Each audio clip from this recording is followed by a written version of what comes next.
Now, sorry about those issues. We have a few gremlins in both Djuma and at the Mara, but how exciting an afternoon has it been. Not only we had Ellies, we've had leopard, we've had Brent out and about, which is always exciting to see, and well, we've had James just make that with that kill, which is absolutely incredible. I'm a little bit jealous of those guys sometimes because they're seeing such incredible things when it comes to hunting behavior and the way that these guys are the way that the lions and the cheetahs are utilizing that migration to the fullest effect. It really is something incredible to watch, and I find myself watching lots of videos out of the Mara, and it really is quite something. I know we get spoiled with the leopards and we get to spend so much time with them, and I'm very thankful for that, but like I said, it is really amazing just to watch and to see how these animals go about their business in the Masai Mara. So I'm sure James is grinning from ear to ear after seeing that. I know James has been loving every minute of his time in Kenya, so I'm glad that they've had a good time, and they really have done so well. All the staff there has put in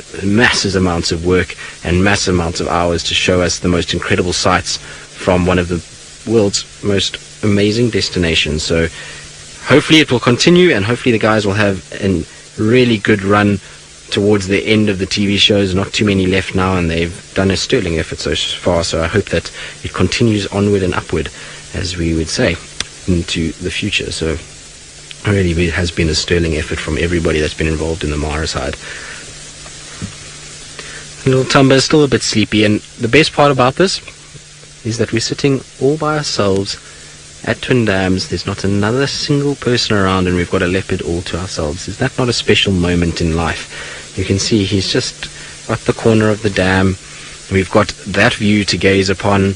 I'm hoping that maybe because it's been a warm day this afternoon, we might get some antelopes creeping down into the corner here, and maybe little Thamba will get his chance to stalk some of the antelopes from where he's lying. So that's why we're just going to stay with him and give it our best shot and see if he isn't going to just spend a little bit more time and be patient enough to wait for an animal to come down. This time of the day we often find things like impala and nyala coming to Twin Dam, so I'm hoping for his sake that one of those do arrive. Or his mom. I was just saying to Seb, no, wouldn't it be spectacular if Tundi came striding across the dam wall straight to him and we had a reunion of the two of them. But I love how he's lying now with his kind of head down and that tail curled in a little kink at the back there, almost like a shepherd's hook at the back, and just a completely relaxed, big paws in front, and even his back paws are massive. If you look at the size of that in comparison to his face, you'll get an idea of just how large those paws may be. And in terms of a size in relation to us as humans, it would be about the same size as, I would say, 3/4 of my hand. That would be about the size of those paws at the moment, which is massive. They are huge, huge, huge, and they really are going to be perfect for life. When he becomes a dominant male, he's certainly going to be giving a lot of other males a hard time with those paws if he has to use them. But I'm hoping, like I was saying earlier, that wherever he ends up, that we'll be able to follow him. Hopefully he doesn't go too far and disappears and we can't see his progress as he becomes a big territorial male, because I think wherever he goes, they're in for a treat, and they're going to be spoilt by not only a beautiful cat, but a very relaxed one too. Getting sleepy now.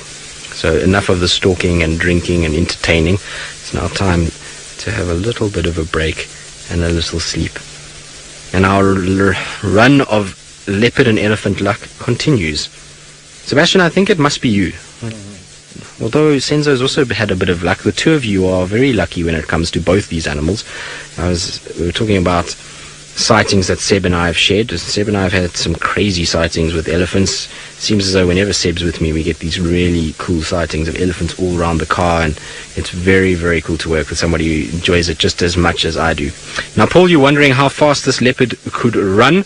Well, a leopard generally is doing at about 60 kilometers an hour. They have recorded them as much as 70, but in terrain like the Sabi Sands, where it's dense and thick, it's very seldom that they're going to be getting up to that speed. Let's also remember with leopards, and unlike the cheetahs or even the lions in the Mara that are running quite big distances to chase down their prey, way, leopards are ambush predators, so they like these dense, thick areas where they'll get into a place, they'll calculate where an animal's moving, and they basically position themselves that the animal walks straight to them, and then they wait for that animal to get within 3-4 meters, and they have that explosive speed off the mark with those big, powerful back legs and front legs that will pull themselves off the mark, and they surprise that animal and onto it like a flash, and that's how they hunt. Very seldom will a leopard be successful if it runs from a big distance. The only leopard I've ever seen successful in that regard was Mvula on Chitwa airstrip, where he chased down an impala from about 50 meters away, which was absolutely unbelievable. It was only because the impalas completely panicked. I don't think they're used to being hunted in that way, and they all panicked, and one ran straight at him, and he got to about 40 meters and it ran literally into him, and he just grabbed it and then went down with it. So it's the only leopard I've ever seen manage a cheetah lion type chase, if you want to call it to that. The rest of them are all ambush predators that lie and wait in thick, dense vegetation, and that's the best time for them to hunt and places to hunt. Out here in a big dam like this, very seldom that you're going to see a leopard being able to be successful. There's not enough brush here, unless he was in one of these little pockets of bush that we see around the dam, and he sits there for long enough that a prey animal comes along. But lying out in the open like this, he's probably got very little chance. Impalas and kudus and nyalas and all the other species that are on the menu would probably spot him from quite far away.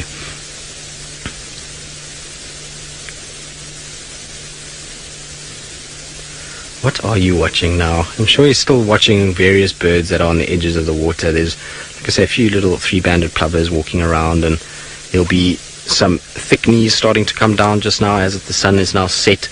You're going to find the thick knees are going to move towards the edge of the water. There will be a few lapwings around, and I'm surprised there's no Egyptian geese shouting at him. Maybe he's chased those already today.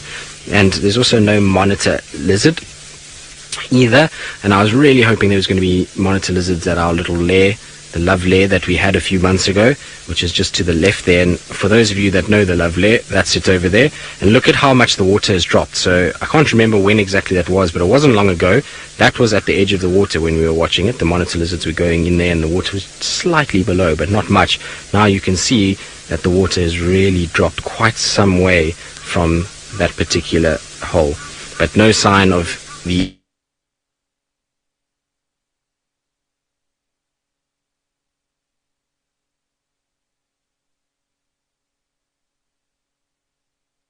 around the Chitwa Dam. Now, Alice, if you can just repeat the name for me. Sorry, I did forget the name. I know that it was something about cheetah. HKP, that's right. You wanted to know at how far, well, isn't the cheetah the fastest? Yes, the cheetah is the fastest of the land mammals. The cheetah has been recorded in captivity is running close to 120 kilometers an hour, but generally in the wilds of the Masai Mara and places like that, they're going to get to about 110 kilometers. So that is absolutely lightning fast. It's almost 80 miles an hour, and these guys really, really burn it. And I'm sure if you keep watching the show and you watch the times that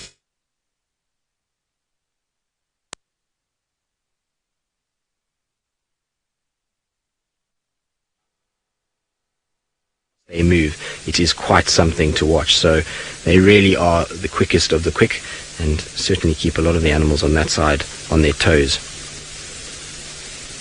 The problem with them is being so fast is that they unfortunately are not able to compete with any of the others. So things like leopard, lion, and even hyenas dominate cheetah to a large degree, and so they don't thrive in areas like this. It's dense, it's thick, and then the number of other predators make it very difficult for the cheetah in this area, and so that's why we don't have the same numbers as what the Mara Serengeti system has got. Shame. The flies are driving him mad, and they're driving me a bit mad too. Biting flies are probably one of the most irritating things, because what they do is they land on you, and then slowly but surely, it's almost like somebody had to take your skin and inch by inch would just increase the pressure and increase the pressure until it really hurt all of a sudden. And that's what a biting fly feels like. It's like a slow increase of pressure until it really is very painful, and you end up slapping yourself because it hurts, and then they fly off probably pretty amused with themselves and then land again on you a bit later. So I can feel and sympathize for Thamba with all the flies that are around, and I'm hoping they're not going to bug him too much longer. Now it's getting dark, hopefully they should ease off, and he'll have at least a bit more of a restful evening than he's had during today. Although we know he's going to wake up shortly, because it's now the time that leopards are most active, around this dusk period. So they are crepuscular animals more than they are nocturnal, which means that they're active more around these sort of sunset, sunrise periods and the hours before and after those than they are during the middle of the day or middle of the night. Now, we're still with Thamba, who is a beautiful vista for us here at Djuma, but I believe Brent is in the Mara, and well, there's not many places in the world that has better vistas than that of the East African plains. That is too true, Tristan, too true. Now, this is quite an interesting vista, because smack bang in the middle of it is a monster rainstorm, and it is heading our way. Now, of course, these local rainstorms really affect the movement of the wildebeest in this area. So who knows? That rain at the moment is falling on the eastern bank. I'd say probably around the Sand River. And who knows, that could cause those wildebeest that are surrounding James and in the Gremlin valleys to come out and maybe cross the river, or if enough rain falls on this central plateau of the triangle, they could be back there by tomorrow. And it is amazing how that rain gets those wildebeest moving around. And of course it's really good, because it spreads a lot of dung, fertilizer, which has created these massive open plains. Interesting stuff. It's going to be fascinating to see what's happening over the next couple of days. Well, we've been down in this area because this is where the female cheetah with 3 tiny little cubs has been serviced. But we haven't had any luck with her yet. I just wanted to check under that tree, and hopefully we will be able to find her one of these drives. I think it will be a real treat to have some little cheetah cubs. They are very, very cute.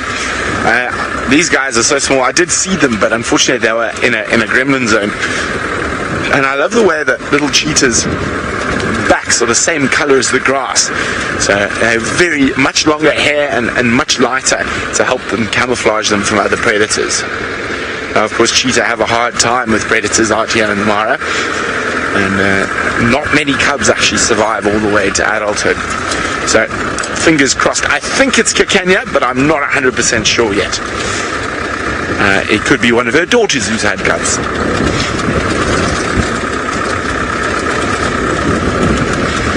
Ooh, lots of rain about. It's getting a bit nippy.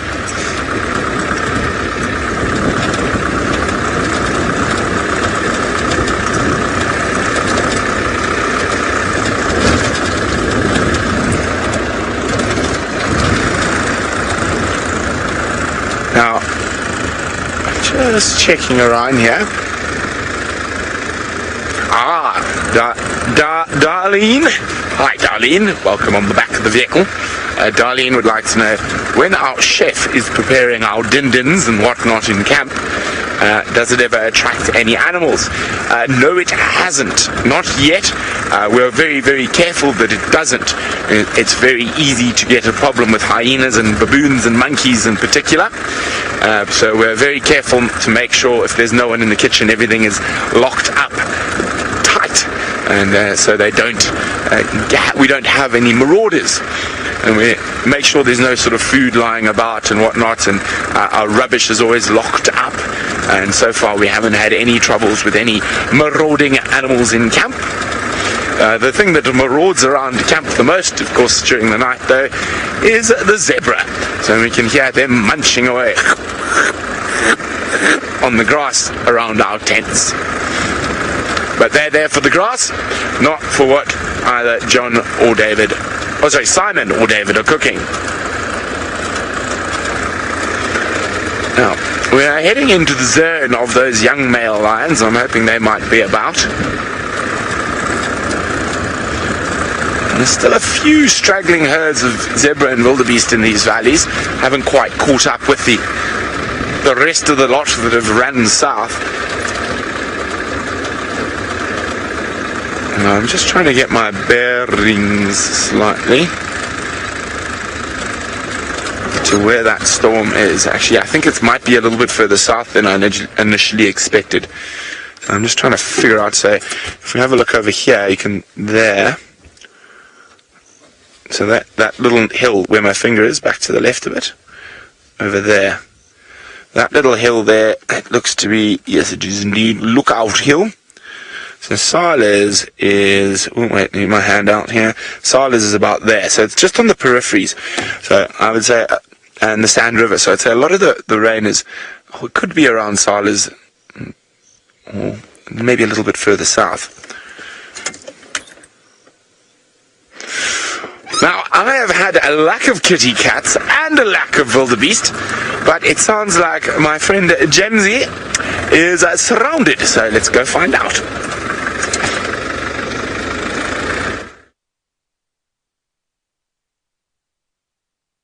The lions are coming up over this ridge. We don't know exactly where they are. We've had to come around the way, and now the wildebeest have started running. We thought they were having a panic attack, but they're not. They're just sort of doing a little migration. And just only half of them. There are huge numbers all sides of us, and these cats are in the grass over here. They left that kill completely uneaten, but for one extremely sensitive part. It was a bull, and you can put 2 and 2 together from that. They left him there. You got the lions? No.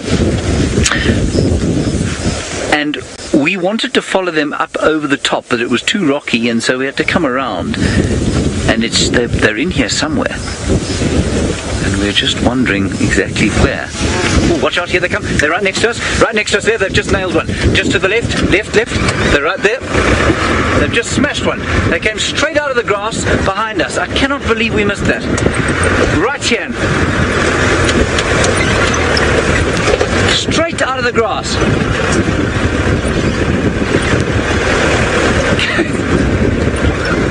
That happened in less than a second. There it is. I really cannot understand how that happened. I was looking exactly in that area. She's going to hunt again, Ferg. Watch her. I'm just going to swing right hand down for you. Let's go to Facebook. How's that, Ferg? Not so good. Just duck your head down.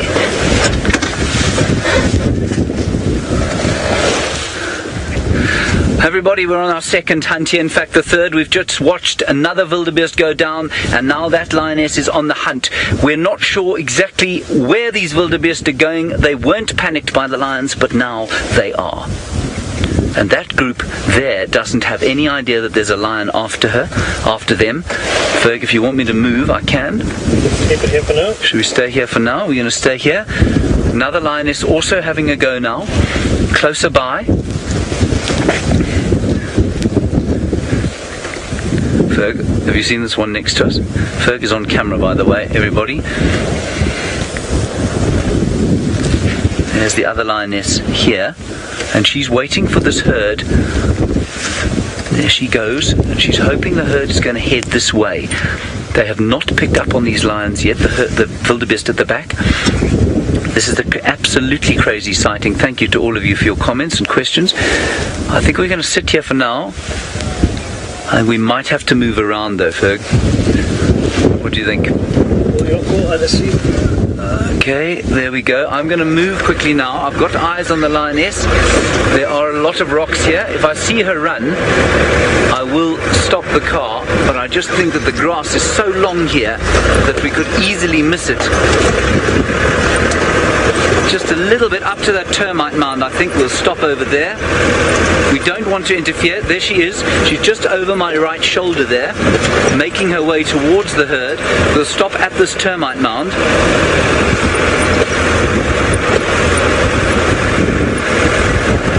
The wind is now blowing. This is entirely in the lion's favor.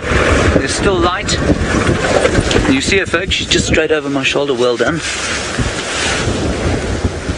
Those wildebeest standing up, hoping to see what the threats are. Now there are a whole lot sort of angling towards this way. I'm not going to move from here. The wind has come up, the storm has come up.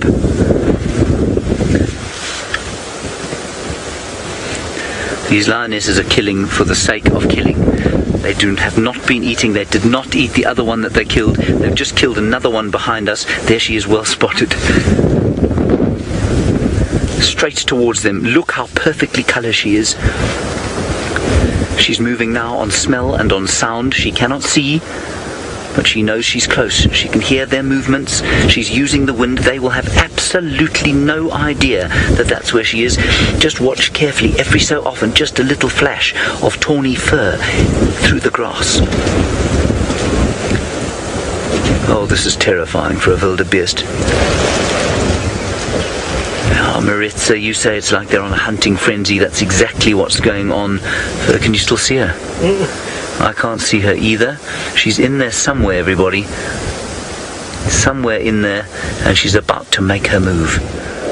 Her second move of the day. I don't know if this is the same lioness. She must be so close now. It can't be long before a little one walks past that she singles out as a target. And we might only see, the only thing we might see is the wildebeest suddenly scattering. I'm trying to spot the other one. Don't know where the other one's gone. What we don't want to do here, everyone, is move, start the engine and spook them. There, what have you spotted, wildebeest? Keeping an eye out all sides of us now. Where is she? In that swaying red oat grass, perfectly camouflaged. She is the absolutely perfect design for this landscape. And now the wildebeest have calmed. They're making their soft canoeing sounds. But somewhere in those swaying calms, death lurks. We might, like I say, only see them suddenly panic and run. Why they decide to start hunting now, I don't know. Look at the light changing. The sun is just setting behind us. It's turned the golden colours. And somewhere in there, in that beautiful mass of grass, lies Africa's most effective migration killer. And I'm just, every so often I'm looking up and just looking around to see if the others aren't coming close by. And Joseph, who's our scarf, you got it? No, your head. My head, sorry. I'm just moving. Joseph is saying that there is one to the left of us. Going. She's going. There she goes. Oh, well done. That's number 3. Fergus, brilliant work there, everyone. Cameramen seldom get the kudos they deserve. Absolutely brilliant patience not to move the camera from there. That is a year and 7 months old, everybody, on its second migration. Oh, he's putting up a good fight. Come on, fella. But those enormous lion canines are in between the windpipe now and the throat, and I don't think there's any chance that that thing is going to escape. She is so strong. They're probably about equally matched in weight at the moment.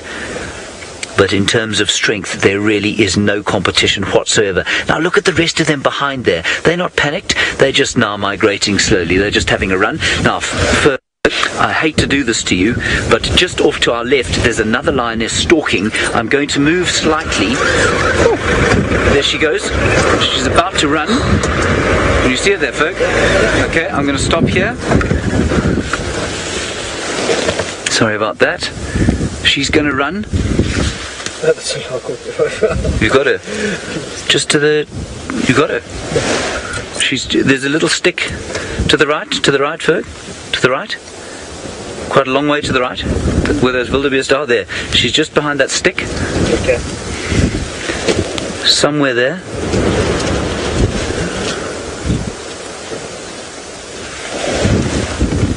Just to the left, sorry, of the stick, actually. Yeah, somewhere in there she disappeared. Can you believe it? This is our third hunt in broad daylight. And this grass is just so perfect for them. You know, we come through an area like this, we think, wow, that's beautiful. Yes, it is beautiful, but it is also extremely treacherous if you cannot see what's in it. Now, I want you to imagine as you watch this that you are one of our ancient human ancestors walking through this grass, and how much more easily you would have seen the lions being upright on 2 feet as opposed to on all fours like these animals here.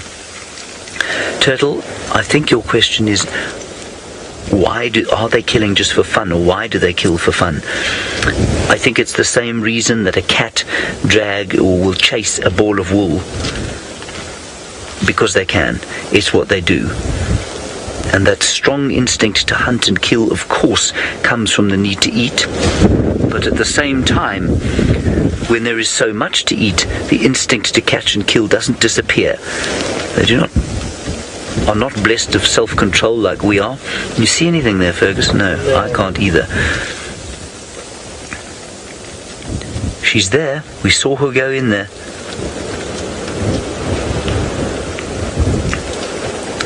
She must be now about to pounce.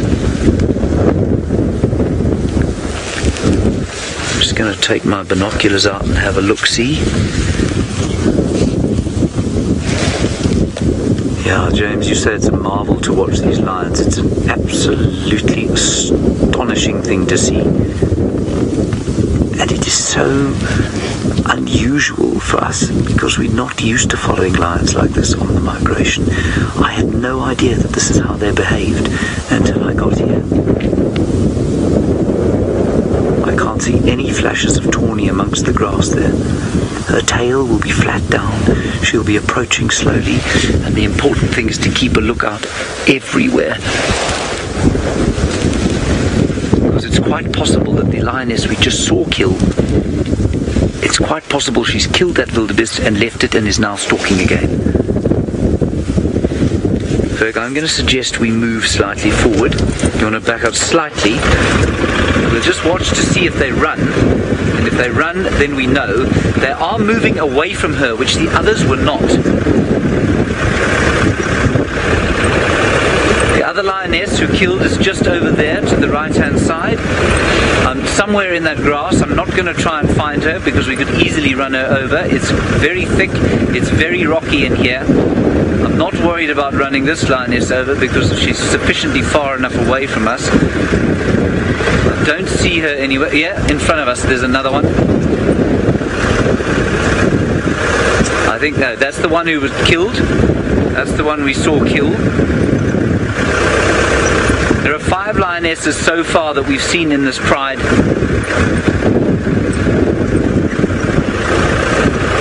At least she's still on her kill there. Whether she'll actually make use of it or not, I don't know. Let's leave her there.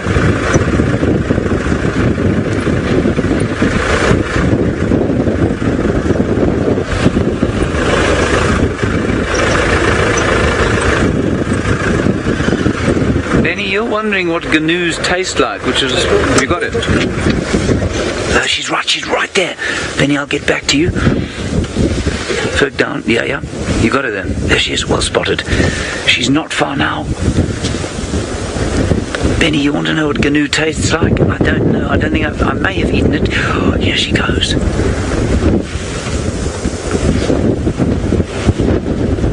Now they have no idea. Now they have absolutely no idea. Just a straggler at the back there, I think is going to cop it. It's limping. That one back at the back is limping. It's in big trouble. She's picked it up exactly like she picked up the other one if it was her. Look at them coming together there. I don't know if she's noticed it's limping or not. She's now right in between it and the second last wildebeest. There she's going for the another one to the right. Oh my goodness. That's number 3.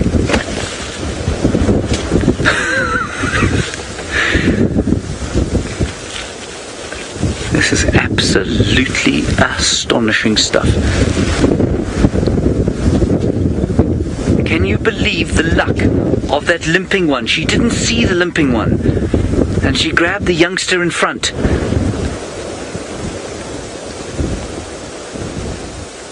and just no chance. You'll never get out of those canines. The claws are about half the length of an adult male finger, and obviously as sharp as a knife. And again, that is a yearling. And I can tell that from the horns into the second migration, made it through the most difficult time of life, and are plucked from existence by a greedy and murderous pride of lions. And I know that sounds very nasty, but really it is difficult to watch this without feeling like that. There is a huge storm now blowing in. Alright, let's go a bit closer to that one, I think. I've never seen anything like this at all. I've never come close to seeing anything like this. I'm sitting next to a lion researcher who's been watching lions for in excess of 20 years now. She's never seen anything like this before. And the reason I'm sitting up like this is, well, it's because it's very rocky through here and we just don't want to drive onto something and make a big noise, or over something, perhaps another lioness. There are still 2 lionesses unaccounted for. I don't know where they are. They could easily be stalking in amongst that lot.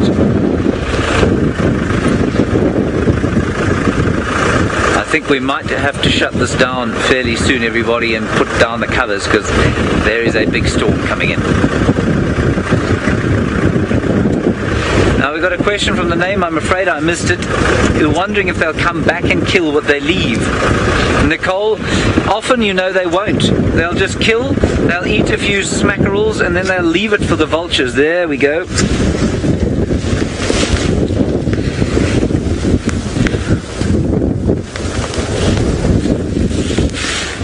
Well, before the sun's even set, we've had 1, 2, 3, 4 kills.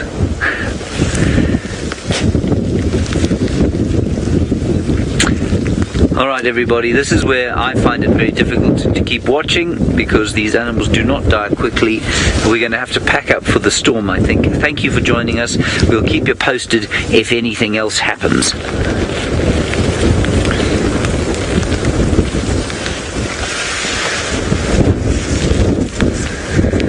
Alright everybody, I don't know, are we still live with the internet, other viewers? Okay everyone, I think we're going to, she's on her way again. We're going to head across to Thamba now with Tristan. We'll follow her for a while, just in case we can make it, but I think it's going to get too rainy.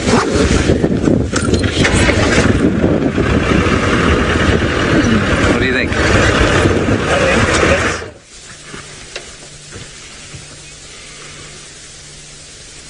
Well, James Henry, it seems as though you are having the most incredible afternoon in the Masai Mara, and I don't think you could ask for anything more than that. That's absolutely insane what he's experienced this afternoon, and like I say, a little jealous. But our little Thamba, since you've been gone, has been a bit of a Dora. Everybody, she's on it again. I'm going to stop here. The rain's starting to come down. Perfect hunting conditions. Clueless wildebeest running past. This is the same lioness we've just been watching. She's going to have another go. She's behind a perfect thicket there. Hello, we're back on Facebook Live. She's just behind that little bunch of grass there. She's waiting. Here she goes. Same lioness we've just been watching. There's lots of space there, or not, at least there's very little space between there. Just her ears. Look at the black of her ears there. Can you see the black of her ears turning? Absolutely astonishing stuff. She's moving closer. She's barely killed the other one, and now she's on it again. Huge rock field in front of me. I can't move from here. We don't need to for now. This is unbelievable. There she goes. She's moving now. And she's just going to get alongside. Just to the left, Ferg. Left, Ferg. Yeah, she's there. Just see the ears there. These animals are not running away because they're nervous. They're running because that's what they do. And she's going to leap out behind that grass stalk and have a go. You can just see her ear there. Just sneaking closer. I can hear more canoeing in the background. It might be one of her colleagues who's caught another one. Now they're moving faster, maybe a little bit too fast. No, here she goes. Much more difficult when they're moving at this speed. This is quite phenomenal. Here she goes, there she goes. Right, there she goes, she's running. Running right. Can't see her in the grass. Can't see her. I think she missed for the first time ever. Or did she grab one? Let's move. She got her. She killed. I can't see. Okay, we can't see whether she killed or not.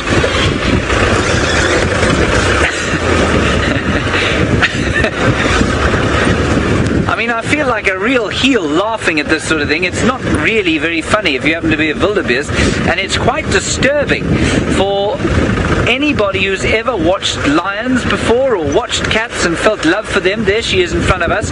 They've stopped moving now as the storm. She's still after them. Now just get around this termite mound, Ferg.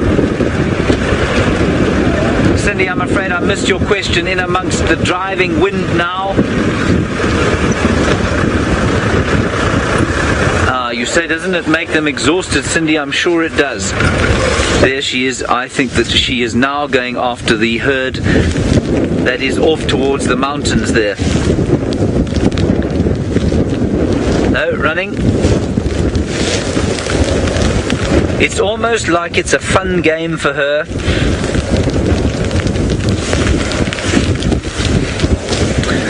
Alrighty, everybody, we're going to have to do some rain adjustments to the car. While we do that, we're going to hand you over away, and we'll come back as soon as we can.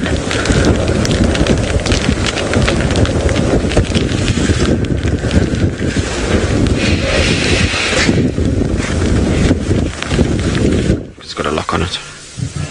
There you go. Well, we're still sitting here with Thamba, and look at that. Is that not just the most magnificent setting? He's sitting atop a termite mound at the moment, and he's just watching the ongoings of what's happening. It is beautiful. We've got the dawn colors in the background, and little Thamba just watching what's going on. Wow, that is as special as it gets. And he's probably no more than, I would say, at the moment, 3-4 meters from where we're standing. Or sitting, should I say. We're not standing, we're in a car, so we wouldn't be standing at all. But look at the pinks behind him. Wow, what a special sighting. You have spoilt us today, Thamba. All of us. All of you at home, and, well, myself and Sebastian too.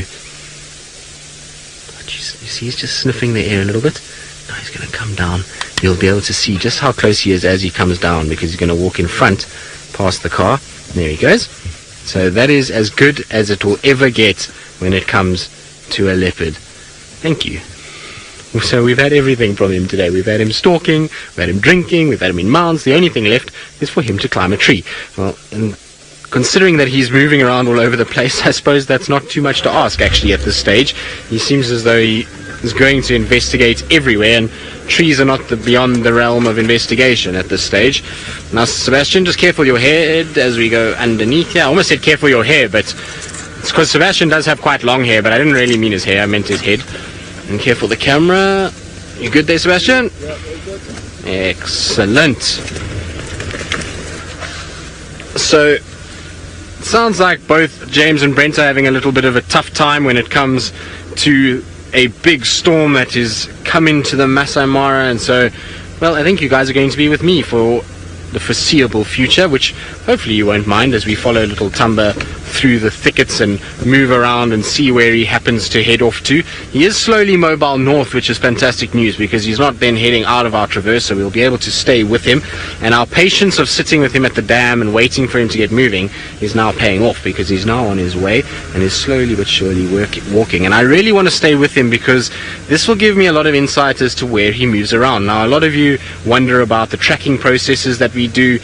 This kind of thing is a huge part of our tracking processes because as he moves around, I'm able then to see where he walks, and he'll generally follow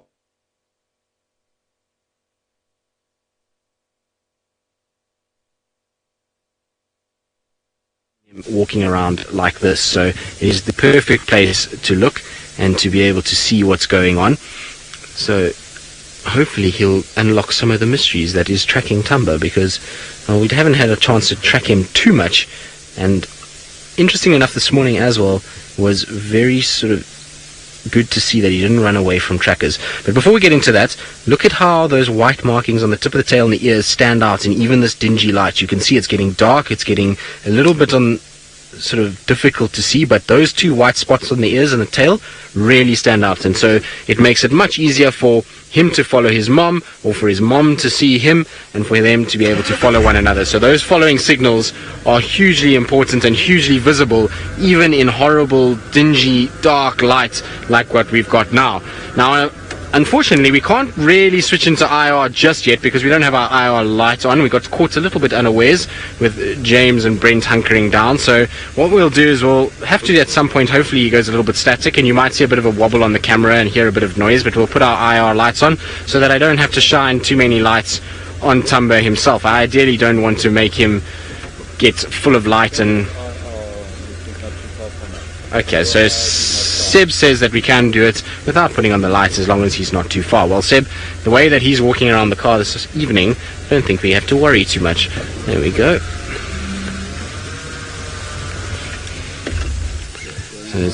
So we're going to go into IR now so that we can see a little bit better, because it is getting a bit dark for the normal camera.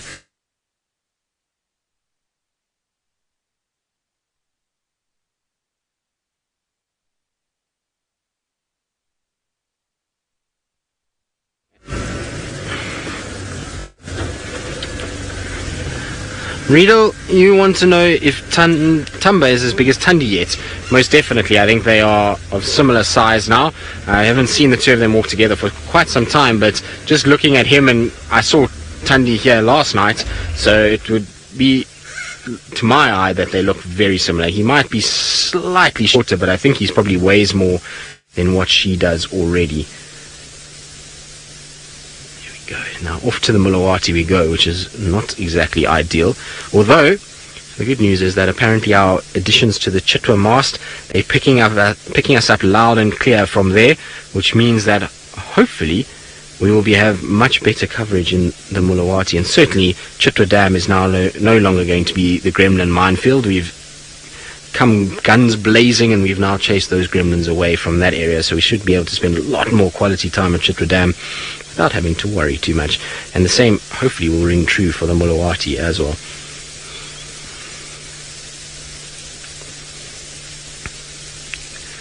Monique in London. Hello, Monique. And, well, I actually met Monique a few days ago. Monique was here in South Africa on a trip and she was at Djuma. So, hello, Monique. I hope you had a safe travel home and that you are still on a high from your trip and from being here.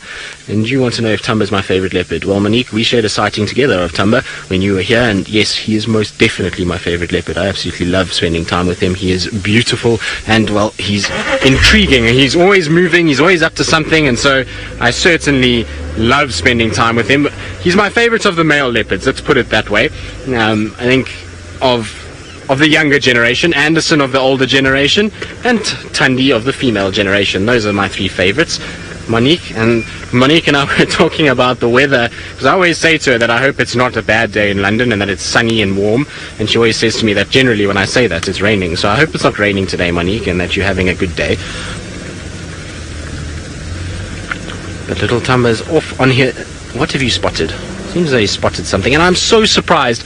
This has got to be the first time that I've ever spent that long at Twin Dams and we haven't seen an impala come down to drink, or any animal whatsoever. Maybe Thamba's been hanging around all day and the animals just know that there's some sort of predator, and with Thandi being here last night and yesterday afternoon, maybe they're all a little bit cautious of what's going on at this stage, and that's why none came down to drink. But I'm so glad that he's moving north, because, well, it means that probably tomorrow morning, in all likelihood, we might be able to find him again, which is fantastic. Now, for all of you that watch the dam cam, before I forget, because I keep forgetting about this, there was monkeys alarm calling the whole day today around the lodge. There's elephants that have been vocalizing like they've seen something, so I would check the dam cam fairly regularly this evening. You never know, maybe Thandi ended up that side, or maybe there is some sign of another leopard that could be there. I know that Mvula and Tingana were seen yesterday on Arathusa, but you never know. Today's a new day and they might have already by now crossed back towards Djuma. So good idea would be to watch the dam cam tonight. You never know, you might get lucky and we might get another cat on the dam cam for all of you. In terms of lion updates, no sign of the Nkuma Pride yet. Nobody's found them, so I think they've crossed into Manuleti. The Styx Pride is south, directly south of us on the Mulawati, and one of the Birminghams with them, so they're all down that edge. No, don't go over there. You can go on top there and lie down. There we go. Okay, lie down there. No. So for him to go on top, I don't know, Seb, do you want to stay this side or go around the other side? There's not much space on the other side, so I think we're just going to stick with him on this side and try and get round. Although I don't know if I can get round. I keep forgetting now. Sitting down.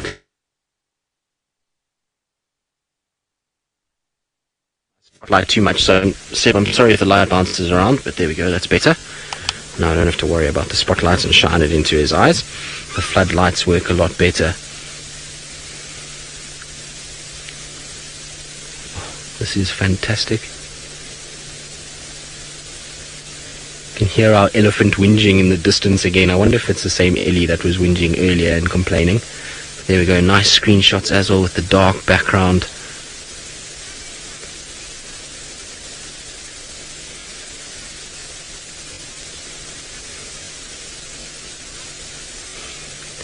So Dina, you also were here last week. Hello Dina, I hope you're well as well, and I see that you got back safely. I've seen lots of your pictures being posted online and you got some really lovely photographs. And you say, have I noticed the heart-shaped marking on his front leg? Dina, to be honest, I haven't noticed it. If maybe you do have a picture of it and if you can send it to me, I would love to actually see which leg and where exactly this heart shape is. It doesn't get better than this. He's walking straight towards us and he's going to lie down right there. This is so cool. I can never get tired of this, ever, ever, ever. We really do have the best job in the whole world. Wow. Just when I thought he was going to disappear on us around the other side and I wasn't sure if we were going to follow him, he comes walking straight back to where I am and sits down right next to me, as if to say, well, you know what, you've been patient with me all afternoon, I'm going to just come and give you one last show. Also, he's sniffing around, maybe he can smell his mom on that particular plant. Seb, I'm going to move back just slightly, ever so slightly, just so that we don't have as much shadow on his leg area.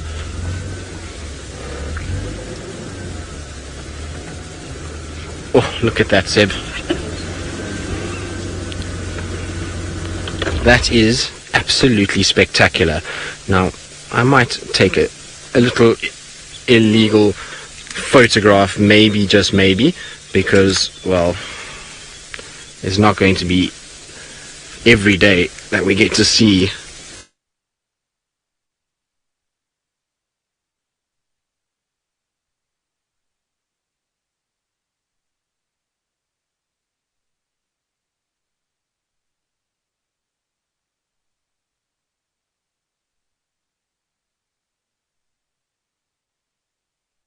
so special.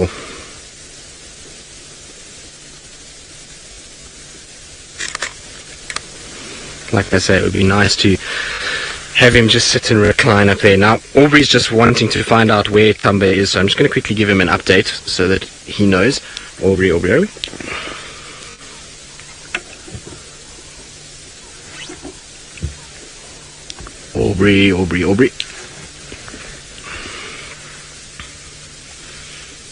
Yeah, Aubrey, Thamba's just static now. You know where they put this dagger from the from Tundams on the bank of the Mulawati on the western bank? He's just static on top of this dagger now.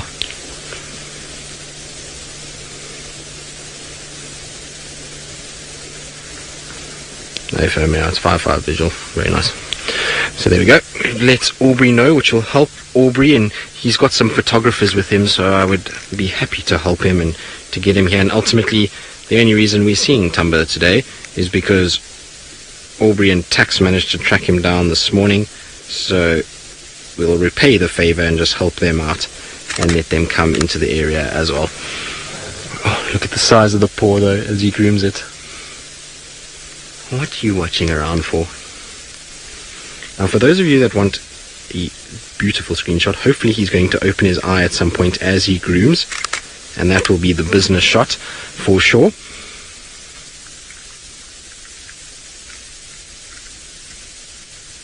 No, he's going to get up now, I think, and maybe potentially move on.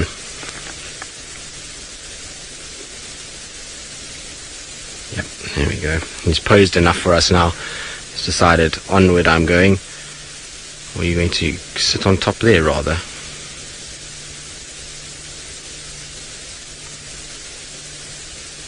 No, not sure yet. Yes, that's where we're going to sit, rather. Right, let's try and reposition. Cheryl, you wondering if Thamba and Hosana ran into each other, would they interact? When was it? It was about... She apparently stole the kill from Thamba and Thandi and fed on it, and the two of them watched for a while, and then he had a fill, and eventually Thamba came and he was able to get his fill as well. So they have had an interactive experience already. Now we're not going to be able to get over here, so we're going to have to go back again, which is a bit of a shame. I thought maybe, just maybe, we could get through here, but it seems as though it's all the way. Now, Seb, can you see behind me? Because with this light on, I can't see a single thing. Can I keep turning left? Because I want to turn around straight. So, oh, there we go. That's actually all right, Seb. It's okay, we can stay right here because he's facing us. So nothing wrong with that. There we go. So there's our beautiful boy sitting on top of... No, don't face that way. Now hopefully he'll turn around and face us again. He's almost facing over the back end of this at the moment, just checking to see what's on the other side, which is, I suppose, fair enough. See if he will turn around eventually. But you can see how as the night has fallen, he's got a lot more active. He's listening, he's looking, and he's moving around, and he's gotten himself to a higher position. So since the night has fallen, up onto a mound, up onto this bank over here, where he can then at least have some height advantage to be able to see what's going on.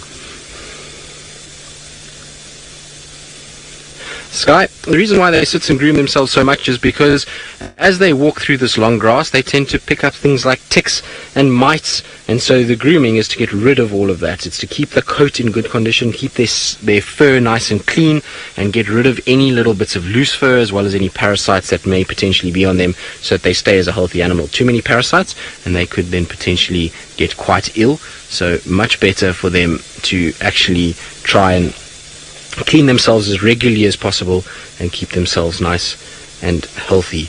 You'll also find that if they fed on a carcass, there's bits of meat which rots and could potentially cause disease, so it's better for them to actually clean more often than not. I think he's decided that's where he's going to sleep for now. I don't think he's going to move too much just yet, unless there's a sound that stirs him. So if he hears maybe a potential prey animal, or if he hears mom, or if he hears other leopards or potentially lions, that would probably be the only thing that's really going to wake him. I think for now, though, it's going to be more about just relaxing. John, you're asking if I think animals ever get bored. Most certainly. I think especially young animals like this, not so much your antelope species, because they tend to walk all day and they stay with the herds and their mothers, and they tend to move around a lot. But leopards and lions get left in places, and well, they're curious animals, they're exuberant, they're youthful, and if you had a puppy or a kitten, you know they're playful, and they don't like being left for long periods of time, and so they do get bored. You can see it, and sometimes they sit with this little bit of a grumpy face and they wait.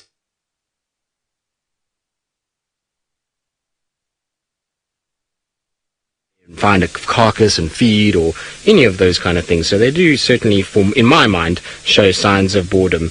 It's not to say that they do get bored, but in my mind, that's what I think, is that they most certainly look like they get bored fairly regularly. Little Thamba, you're not going to face us again. I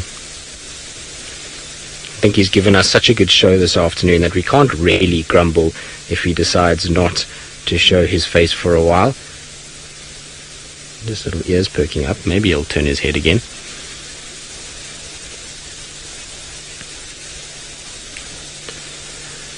I believe we've got screen freezes once again, so I do apologize. I'm sorry about that. Unfortunately, it's just me, so rather than going to the tech screen, we will have a few of these little freezes every now and then. Like I say, we are broadcasting this all the way to the Masai Mara before it's then sent to you guys, so because it's all out in the bush and we're in two very different countries all the way in East Africa, we've got a little bit of a breakup, so I do apologize about that, and hopefully you'll be able to bear with it and still enjoy the beauty that is Thamba on top of his castle in the darkness, and that you'll be as happy as I am to be with him. You can see his breathing rate is slowed right down. It's still a very warm evening for this time of the year. In fact, I haven't even put a jersey on properly yet. And Seb, it's very pleasant, isn't it? Very. So I believe you guys can see a heart shape on his left foreleg. Whereabouts, Alice? If you can point it out, or roughly tell me where you can see it. There it is. I can see it now. Yes, it is a heart. That's awesome. There we go. So from now on we can identify little Thamba by his heart on his leg. That is very cool. That's awesome. I've never noticed that before, but he has a perfect little heart on his leg there. So there we go. So now, no matter how much we see him, even if we can't see a head and we can see a leg, that will be forever an identifying feature for him, like Tingana with his little smiley face on his shoulder. Thamba's got a little heart. Does Hosanna have anything? I wonder if any of you guys can give me a leg marking for Hosanna. I wonder if the little prince has also got some sort of quirky little marking on his leg that we can use to ID him. Hosanna always just, I don't know why, I can see him from a long way away. He always looks fairly easy. He's got the butterfly on his forehead. That's how I remember him. There's those two markings that if you kind of, or a bow tie is also what I've heard people calling it. But that's the sort of giveaway. But I don't know of any markings on his leg like this that are quirky and quite entertaining.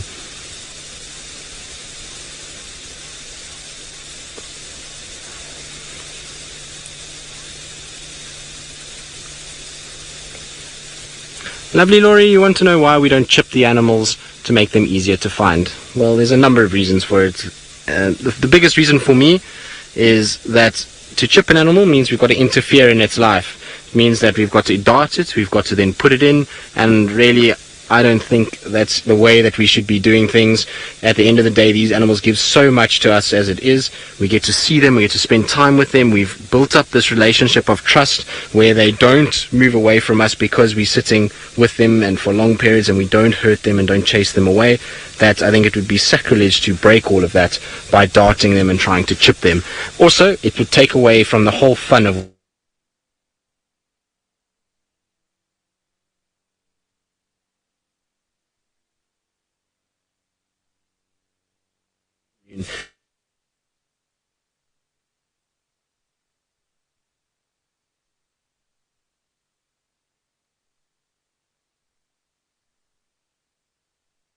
and the eventual reward when you find an animal. That chipping one would just, I don't know, it would make it feel more like a zoo and would take away the absolute experience that is a safari and the way that we go about doing things in the world.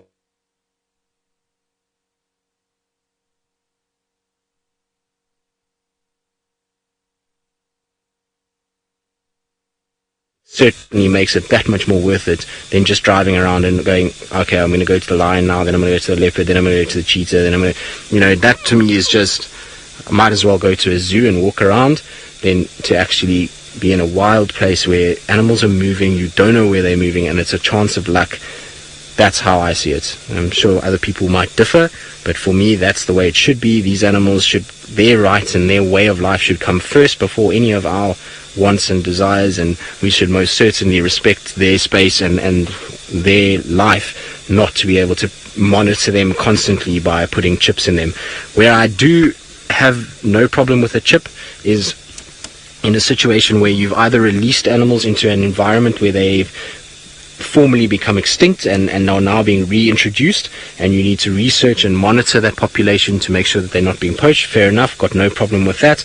Or in terms of research of endangered animals where there's really limited populations and certain populations are doing better than others, and they research that and they chip them to be able to monitor them in a far better way, then track in finding them. But as far as a safari purpose and as far as what we do on Safari Live, most certainly chipping animals would feel as though we've defeated the whole purpose of it, and certainly defeated the way that we do things.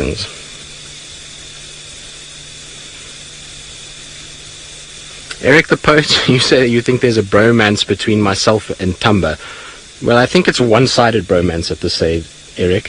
I think it's pretty much all from my side. Thamba doesn't seem remotely interested in me, although he has spent a lot of time, and we were talking about it. It was interesting. I would love to actually know who's had the most sightings of Thamba. I think that we probably, myself and Seb, would probably be the combo that has seen Thamba more than probably any of the other presenters on Safari Live, which is quite strange. I suppose I also do go looking for him more. I try and find him as much as I can, and if there's any track of him anywhere near the area, I certainly try and go and find him. So maybe he likes to spend time around us. He certainly is very chilled around us. So, but I think the bromance at this stage is a bit more of a one-way street than anything else. So I'll just have to take it. I'm sure Ali won't mind sharing for a while. Seb, you've got a bit of a bromance with Thamba as well. Oh yes, for sure. Now, I believe some of you are calling him a heartbreaker because of his marking there. Well, I think later in life he's going to be a bit of a heartbreaker. He's certainly going to be popular amongst the ladies if he becomes a dominant male. He's going to be big, he's going to be gold, he's going to have beautiful eyes, and, well, who doesn't like a tall, strapping, tanned man in the lady world? What do you think, Seb? You think the ladies are going to like him? For sure, there's no doubt, is what Seb says. He's going to be the Casanova of the northern Sabi sands. So Seb, in true fashion, in true French romantic fashion, has said that Thamba will be like the Casanova of the Sabi sands later in life. Well, we'll see, Seb. I think you might be right. So we'll just have to see how that all plays out. Now, Alice, sorry, I was so busy laughing at Seb that I didn't hear your question. So if you can repeat it, and I can't find the radio for FC either. It's buried under a whole bunch of other stuff. So if you can repeat the question, please.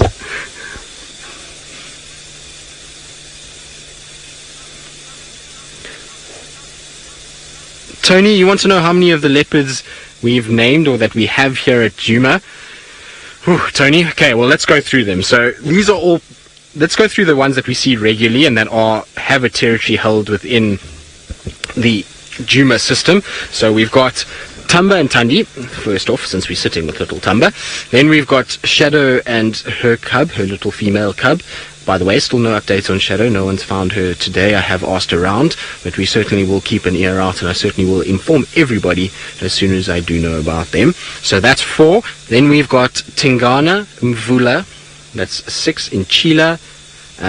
We've got... now I've got to try and think who else comes onto this area. Hosana Shongile. So that's 9. There's Gajima is 10 to our north. Then we've got potentially Quarantine in Kanyeni. So that's 12.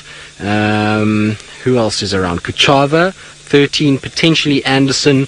When we traversed Arathusa, we did also see Tiani and Salahesh, which would take us to a whopping total of 16. And that is an area of about 1,200 hectares. So that is not, if you compare it to the Masai Mara, which is 120,000 hectares, where all those lions occur, to have 16 leopards in 1,200 hectares is a serious density. It is a very, very, very high density, and we are very fortunate that we're in an area like this. And this particular winter has been super good to us. We've had really great sightings of leopard, and I thought we were going to go through a quiet phase when we didn't have Karula, when Karula disappeared. I thought maybe we were going to be in a bit of trouble, but all of those leopards have come to the party at some point. We haven't seen too many sightings of Quarantine or Kuchava or Nkanyeni since we've stopped being on Cheetah Plains, but we do have Thandi and Thamba that have really saved us and have moved into this area and have become a permanent fixture, really, of our safari. We seem to find them every few days, or at least signs of them, and so they're a really special part of the southeastern corner of Djuma, and Shadow has become a very special part of the southwestern corner, and then Hosan and Shangile moving around in the central section. So we've been very fortunate in that regard, and we've got really nice density of leopard. In real, you want to know if we've got, if the females are as territorial as the males. Most certainly. So Shadow and Thandi will clash should they come together. Same way as they clashed with their mother Kruger. You know, they used to push each other around, and Thandi didn't come into this area, and Thamba didn't come into this area because of that reason. Because Kruger was here, she was scent marking, she was vocalizing. Both her daughters knew that this space was taken. Once that stopped, that's what's allowed Thandi and Shadow to push in and to utilize this and to start taking this territory. At the end of the day, this is a good territory to have. Lots of water, lots of prey animals. You've got the Mulawati riverbed, which is perfect leopard habitat and den site places. So you'll find that they are very territorial, and they will try and push each other away. And once a female leopard pushes out her daughter, like in the case of Kruger and Thandi, you'll find that that bond is severed straight away, and they will become quite aggressive towards one another in the protection of their area and their resources that they utilize. So it's not only the males in the leopard world, the females are the same as with lions. You'll find female lions will also push other female prides away. Chastity, you're wondering if leopards claw mark trees to mark territory. No, not really, Chastity. They do claw mark on trees just to sharpen the claws and keep the claws in good condition, but not really to mark territory. When they mark territory, they will rub their face, so they'll use a preorbital gland that's just underneath the eyes that marks territory on the actual plant, and then they will also scent mark by the form of urine. So either they're going to scrape their back legs, scent mark on that scraping, and that marking will then soak into the soil and be able to stay there for a longer period of time. Also, some of the urine will be on the feet, and they will then carry that forward, or they're going to spray up onto a bush on the edge of a pathway or a road that another leopard potentially would walk, and then would pick it up and smell, okay, this is where there is another leopard, and that signature will be unique for any individual that uses either their orbital gland or their urine. So no matter what scent they use, it will be a completely different signature for everybody, and they will then be able to work it out. And what's amazing is that these leopards, even though they can't communicate, can work out if it's male, female, is it in heat, is it dominant, is it young, all from that chemical signature through their organ of Jacobson in the roof of their mouth, which is absolutely astounding. It amazes me every time that they can do that. I think little Thamba, you can see, he's listening to the car approaching, so we've got somebody joining us finally this evening, which has really been quite amazing that no one's been here. Oh, hello boy. Did somebody wake you up? Oh, you're going to put your head on the other side. You might look over his shoulder now when the car comes, as he's just done. There we go. Now hopefully he's going to... Oh no, he's put his head back again. So I don't think he's going to look over his shoulder again with the light. I think he's happy to have his eyes in darkness and sleeping. Had a quick little look around his shoulder just to check what was going on, and then from there decided, nope, I think it's better in the darkness to face that way. So he then put his head back round, and there we go. But it is absolutely beautiful when he sits like that with his face.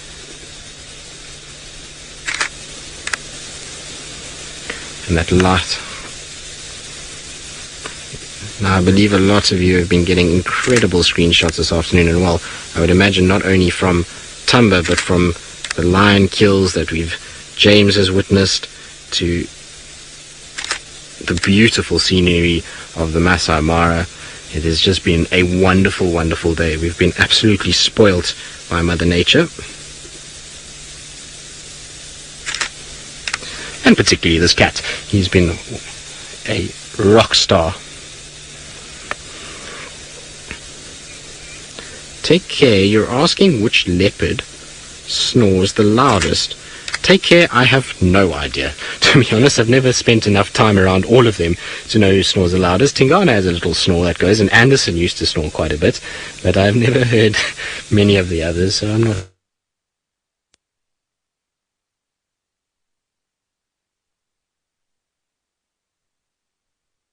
which one snores the loudest, but it would be interesting to know, wouldn't it? It would be a little fun fact to try and work out who actually is the noisiest of the snorers in the leopard world.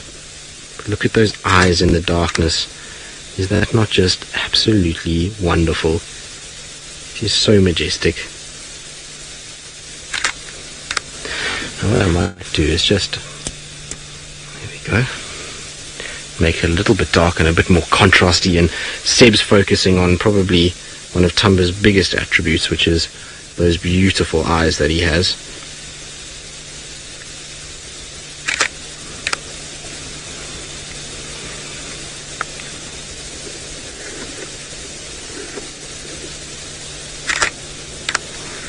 Wow.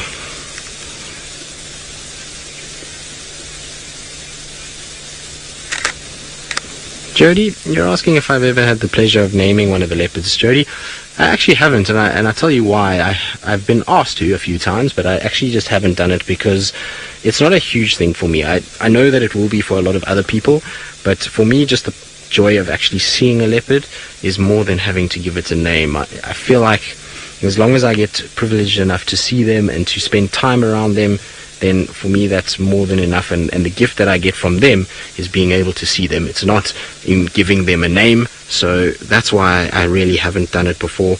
I'm certainly not that I'm sneezing at the opportunity to do it.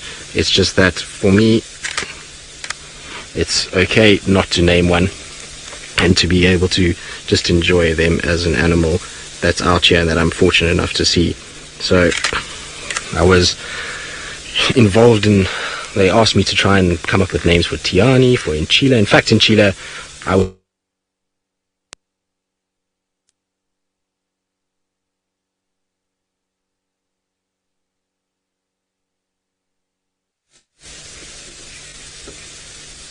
Now, True Justice, you say he just